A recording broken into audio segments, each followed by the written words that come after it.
Cancer का एक cause या एक सोर्स जो है वो चिकन भी है? मुर्गी में आजकल जो चिकन मिल रहा है उसमें आर्सेनिक होता है और उसकी वजह से आपको कैंसर भी हो सकता है। Is it true? No that's not again उससे भी एंड देन वो आपने ये भी अक्सर सुना होगा देसी और विलायती एंड अंडे भी विलायती देसी, ठीक है, ये बिल्कुल एक ये भी मिथ है। ठीक है, to sum it make sense कि भाई घर की फीड हम दे रहे होते हैं तो और होती है, और वैसे कैसे पॉसिबल है कि एक मुर्गी इतनी थी तो वो इतनी होगी इतने दिनों में एंड ऑल दैट स्टफ।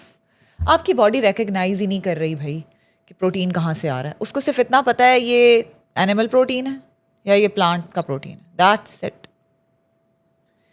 ये चिकन का प्रोटीन है या ये मटन का प्रोटीन है, ये बीफ का प्रोटीन है, ये फिश का प्रोटीन है, या for that matter sea food है या वॉट एवर, उसको नहीं पता ये देसी वाला था या विलायती वाला था, उसको सिर्फ इतना पता है ये प्रोटीन है। देखिए उसके लिए मैंने आपको पहले ही बोला कि cancer is a vast term, ये छोटी चीज़ नहीं है। There has to be a lot, बहुत सारे प्रिकर्सर्स हैं। एक चिकन बेचारा कुछ नहीं कहता। इस तरह तो देखिए सर, आप अगर हर चीज़ पे जाएं ना, आपको ना दूध खालिस मिल रहा है, ना अंडा खालिस मिल रहा है, ना वेजिटेबल्स हैं, फिर सारे या तो बागीचे बागात आपके अपने हों, सबके फार्म हाउसेज हों, यहाँ पे लोगों को बेसिक फूड नहीं मिल रहा। आप यहाँ पे बात कर रहे हैं कि अब जो मुर्गी बेचारे खा रहे हैं थोड़े बहुत, उसमें आर्सेनिक है। उसमें भी मुर्गी बेचारी को पता लगा वो तो जीते जी मर जाएगी बेचारी। मुर्गी तो वैसे चलो हमारी मुर्गियां मरी होती हैं।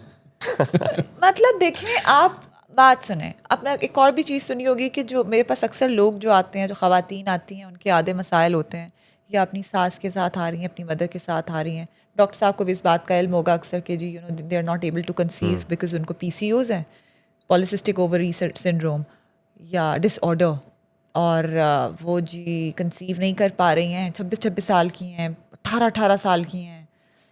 उसके पीछे 10,000 रीजंस हो सकते हैं। PCOS चलो डायग्नोज हो गया, मैंने PCOS वाली कितनी ख़वातीन देखी हैं जो चाहे लेटर ऑन फ्यूचर में, कईयों को तो मैं जानती हूँ पहले महीने कंसीव हो जाता है। ये इस किस्म के टॉपिक्स हैं जिनके बारे में लोग ओपन डिस्कशन नहीं करते, छुप छुपा के, शर्मो शर्मी और ये वो और उसमें आज आके चीज़ क्या बन रही है जी, अंडा छोड़ दो। और गायनोकोलॉजिस्ट रिकमेंड कर रही हैं आपने मुर्गी नहीं खानी आज के बाद, आपने अंडे नहीं खाने। ये बहुत इंपॉर्टेंट टॉपिक है सर, सिर्फ आर्सेनिक नहीं है।